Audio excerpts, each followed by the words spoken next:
Hello students, कैसे हैं आप सब। चैप्टर 2 का आज हम नया टॉपिक स्टार्ट करने वाले हैं, which is you can see on the board normality. Okay, normality से पहले हमने मोलरिटी और मोलिलिटी को डिस्कस किया है। वैसे मोलरिटी और मोलिलिटी के बीच में मैंने बेसिक डिफरेंसेस तो आपको पहले एक्सप्लेन कर दिए हैं, लेकिन फिर भी एक बार मैं रिपीट कर देता हूँ कि मोलरिटी और मोलिलिटी का सबसे बेसिक डिफरेंस है कि एक में सॉल्वेंट जो है वो वॉल्यूम में यूज होता है और दूसरे में जो सॉल्वेंट है वो केजी में यूज होता है।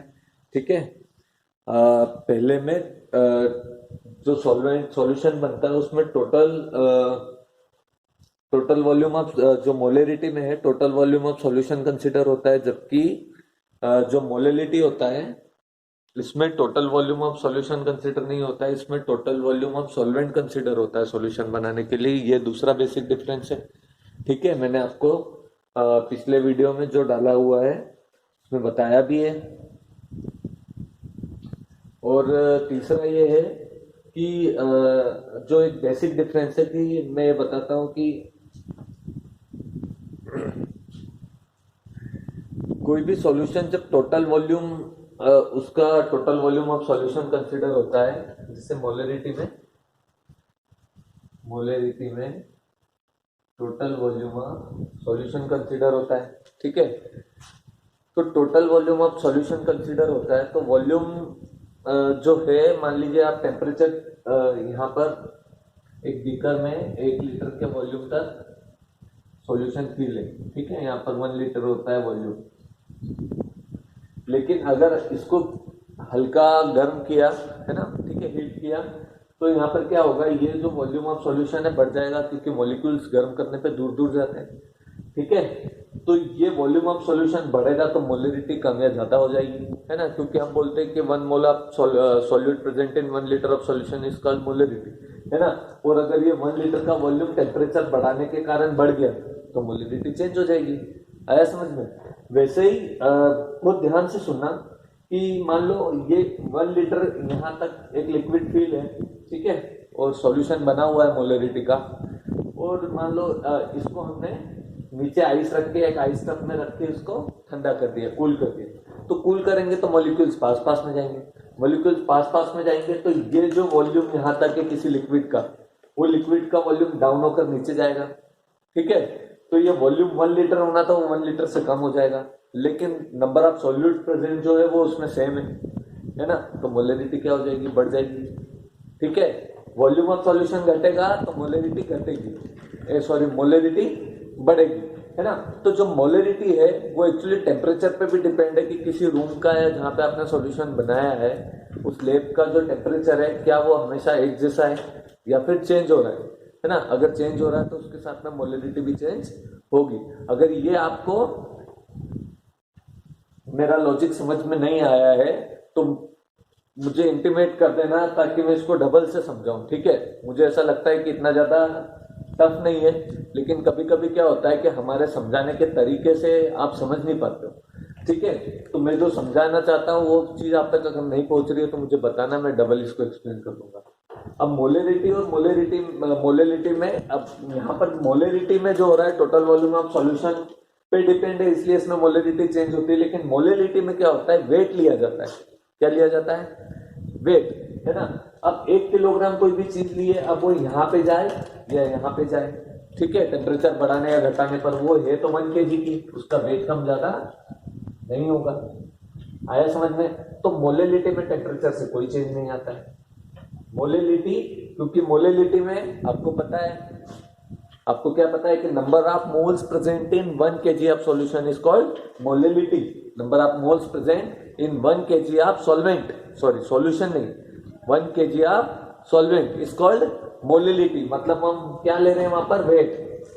ठीक है, तो टेम्परेचर बढ़ाने या घटाने से वेट पे कोई चेंज नहीं आता है, वॉल्यूम पे चेंज आएगा, लेकिन वॉल्यूम से तो इसमें मतलब ही नहीं है। मोलरिटी में number of moles present in 1 kg of solution weight से डिपेंड करता है, और वो भी सॉल्वेंट के।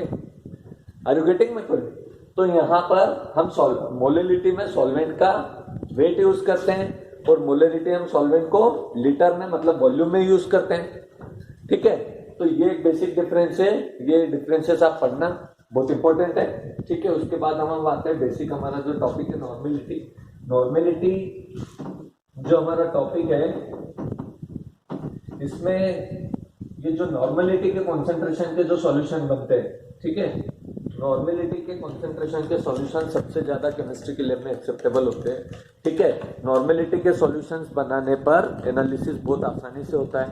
ठीक है, तो केमिस्ट्री की लैब हो या फिर इंडस्ट्रीज हो या कहीं पे भी हो, चाहे वो केमिकल से संबंधित कोई सी भी इंडस्ट्री हो, वहां पर अगर केमिकल से रिलेटेड कोई कार्य हो रहा है तो नॉर्मेलिटी के सॉल्यूशंस ही सबसे ज्यादा बनाए जाते हैं। मोलेरिटी और नॉर्मेलिटी, मोलेरिटी और नॉर्मेलिटी, ठीक है, इन दोनों के कॉन्सेंट्रेशन के सॉल्यूशन बनाए जाते हैं। तो मोलेरिटी में हमने क्या लिया था, number of moles present in 1 litre of solution, है ना। मोल्स क्या होते हैं, किसी भी मॉलिक्यूल का, एटम का एटॉमिक मास या मोलर मास या आयनिक मास जो भी है उसका मोलर मास होता है।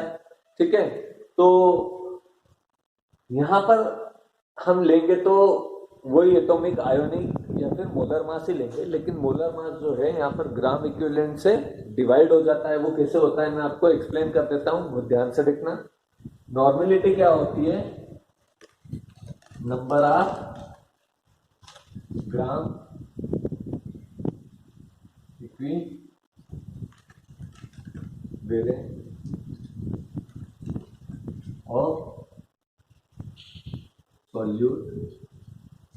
ऑफ सॉल्यूट present in 1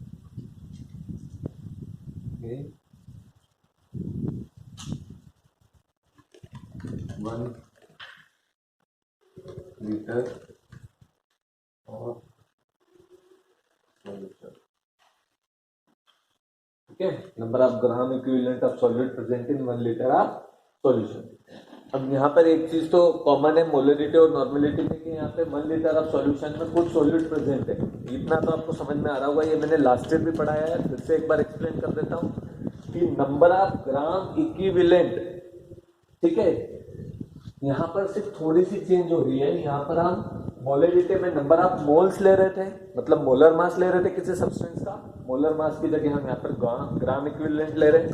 ठीक है, ग्राम इक्विवेलेंट का मतलब है कि किसी भी सब्सटेंस का इलेक्ट्रोलाइसिस किया जाए तो उसमें जितना लॉस होता है, ठीक है, जो लॉस होता है उस लॉस के बाद में जो सब्सटेंस का वेट होता है उस वेट को ही हम क्या बोलते हैं, ग्राम इक्विवेलेंट।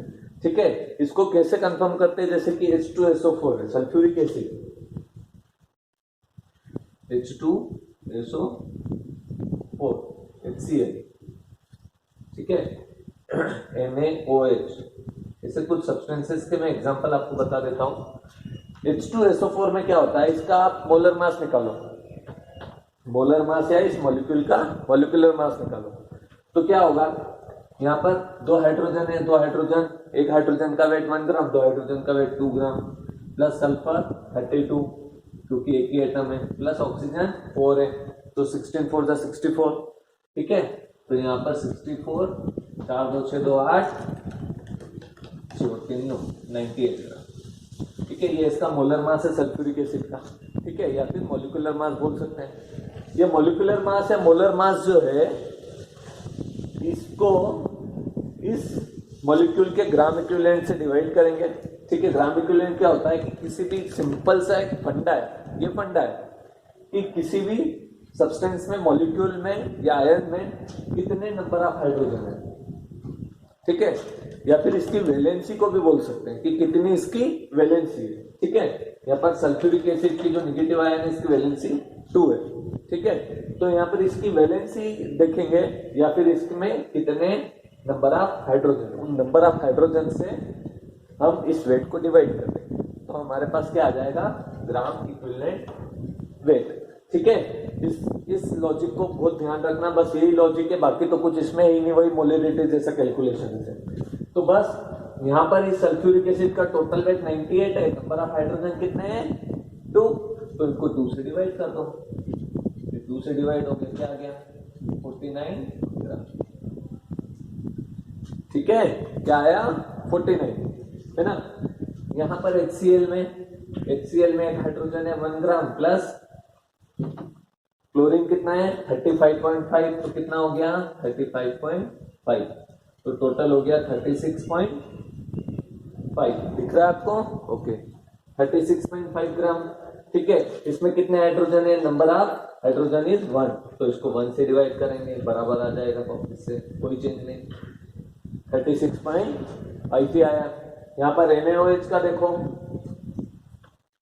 सोडियम का कितना रहता है? 23 एटॉमिक मास होता है, plus oxygen 16 plus hydrogen 1, that is 40।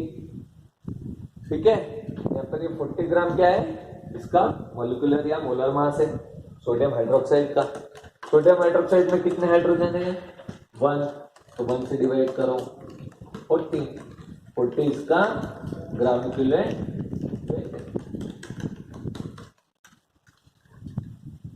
आया समझ में?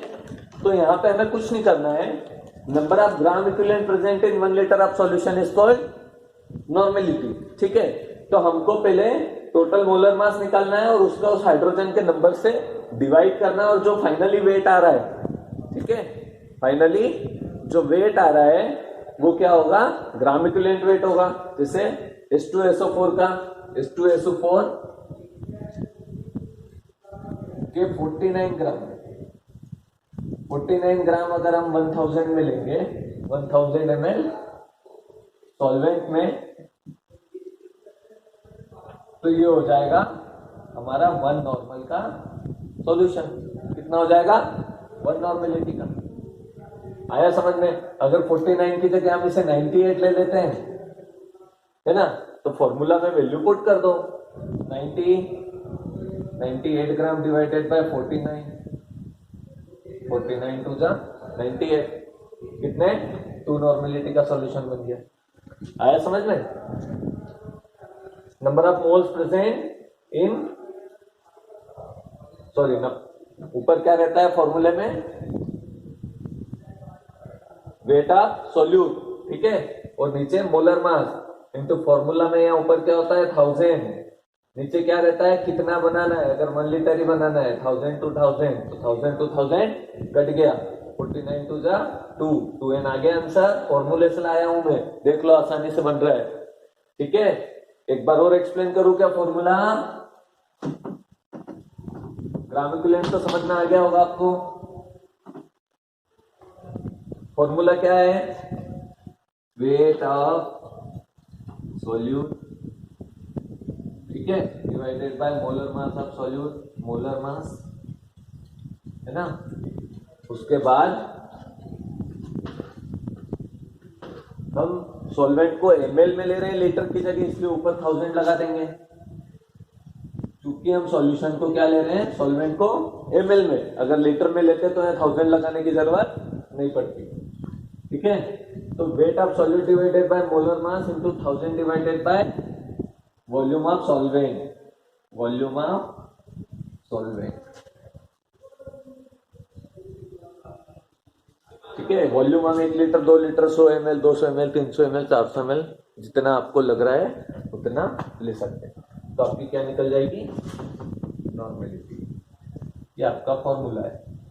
ठीक है, यहाँ पे वो W आता है, वेट ऑफ सॉल्यूट W होता है, मोलर मास क्या होता है? MW होता है, इनटू 1000 डिवाइडेड बाय V। ये आपका फॉर्मूला है। इसको भी लिख देता हूँ आप चाहो तो, W डिवाइडेड बाय MW, है ना, molar mass into 1000 divided by V। ये आपका फॉर्मूला हो गया। ठीक है, इज इक्वल टू M। ये आपका हो गया नॉर्मेलिटी। अब नॉर्मेलिटी के एग्जांपल बता दूं आपको कुछ? मेरे हिसाब से मैंने जो बताया यही एग्जांपल होगा। सबसे पहले लेते हैं अपन नॉर्मेलिटी, कहाँ पे है? एग्जांपल ही नहीं दिया है इसे। हाँ, एक दिया है, ठीक है।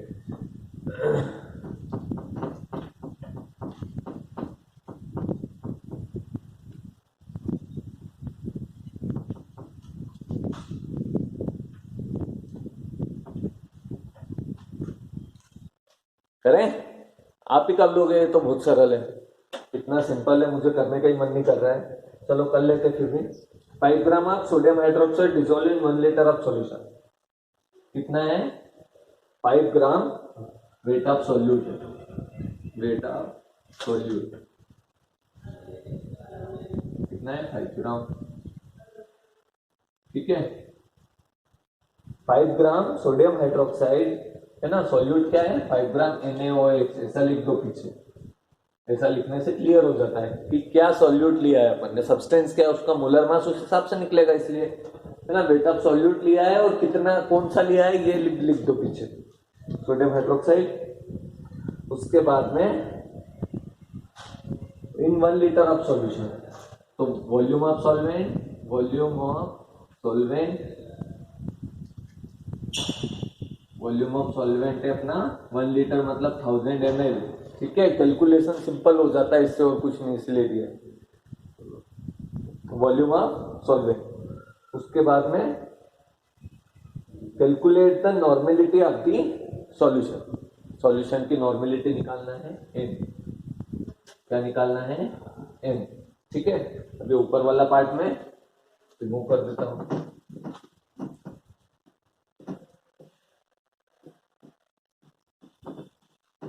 ठीक है। तो यहां पर जो नॉर्मेलिटी वाला पार्ट है इसको फॉर्मूला को लगा देता हूं मैं। वेट ऑफ सॉल्यूट मतलब W divided by molar mass MW into 1000 divided by volume of solvent, volume of solvent, ठीक है। अब कुछ नहीं करना है, वैल्यू पुट करना है। तो यहाँ पर वेट ऑफ सॉल्यूट कितना है 5 ग्राम, ये 5 लिख दिया, है ना। मोलर मास निकालो, मोलर मास अभी मैंने सोडियम हाइड्रोक्साइड का निकाल के बताया था आपको, निकालो ये सोडियम हाइड्रोक्साइड, ठीक है। यहाँ पर सोडियम का एटॉमिक मास है 23, ऑक्सीजन का एटॉमिक मास है 16, प्लस हाइड्रोजन का एटॉमिक मास कितना है 1, 23 16 1 40, ठीक है। इतना ज्यादा प्रैक्टिस करना है इन सब चीजों को, नॉर्मेलिटी मोलरिटी को आपको, कि आपको सपने में भी कोई पूछे ना तो आपको याद आना चाहिए और आप उसको बता दो कि ऐसा ऐसा है, जाओ, ठीक है। तो ये 40 जो है सोडियम हाइड्रोक्साइड का मोलर मास है, ये हमने लिख दिया 40 इंटू 1000, फिक्स है वैल्यू, क्योंकि हम ml में कैलकुलेट करेंगे, लीटर में करते तो कोई बात नहीं थी, ठीक है। तो यहाँ नीचे भी लिख दिया 1000 से 1000 कट हो गया, ठीक है। और यहाँ पे क्या हो गया 5 8 जा 40 1/8, ठीक है। नॉर्मेलिटी कितनी है 1/8, मतलब कि कितनी हो जाएगी 0.12, आंसर देखो 1/8 0.12 के आसपास ही होगी, ठीक है। तो ये नॉर्मेलिटी